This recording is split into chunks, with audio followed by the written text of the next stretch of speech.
நண்பா, எல்லோருக்கும் வணக்கம். இப்போ தளபதி விஜய்க்கு எதிராக கரூர் விஷயத்த மறுபடியும் அவதூறு பரப்பிக்கிட்டு இருக்காங்க இல்லையா? ஜனநாயகம் படம் ஷூட்டிங் நடத்துனாங்க அப்படிங்கிற மாதிரி. சரி, இப்போ நான் ஒன்று கேட்குறேன். கரூரில் ஒரே நைட்டில் 41 பேர் போஸ்ட்மார்ட்டம் பண்ணாங்க. இதை பற்றி கொஞ்சம் தெளிவாக சொல்லும்போது கொஞ்சம் நல்லா இருக்கும். இதுவும் ஜனநாயக படத்துக்காக ஷூட்டிங் எடுக்கப்பட்டதா? ஒரே நாளில் போஸ்ட்மார்ட்டம் பண்ணது.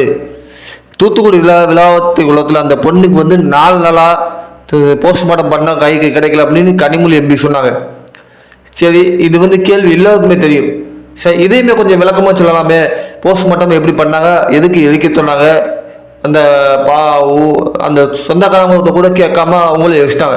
இதுக்கு காரணம் நீங்கள் சொல்லலாமே. இதுவும் ஜனநாயக படத்துக்கு ஷூட்டிங்காக எடுத்ததா? கொஞ்சம் லாஜிக்காக பேசுங்க. எவ்வளோதான் உதவி பார்ப்பீங்க? மக்கள்கிட்ட ஈடுபடாது. தளபதி விஜயோட மக்கள் செல்வாக்க ஒரு நாள் முறியடிக்கவே முடியாது. அப்படி உண்மையிலே கரூரில் உண்மையிலே ஜனநாயக ஷூட்டிங் எடுக்கப்பட்டனா 41 பேர் ஒரே நைட்டில் எப்படி போஸ்ட்மார்ட்டம் பண்ணாங்க, அதுக்கும் கொஞ்சம் விளக்கத்தை சொல்லுங்க. அப்படி அதுக்கு விளக்கத்தை சொன்னீங்கன்னா உண்மையிலே நீங்கள் சொல்கிற மாதிரி உண்மையாக கூட இருக்கலாம். கண்டிப்பாக இதுக்கு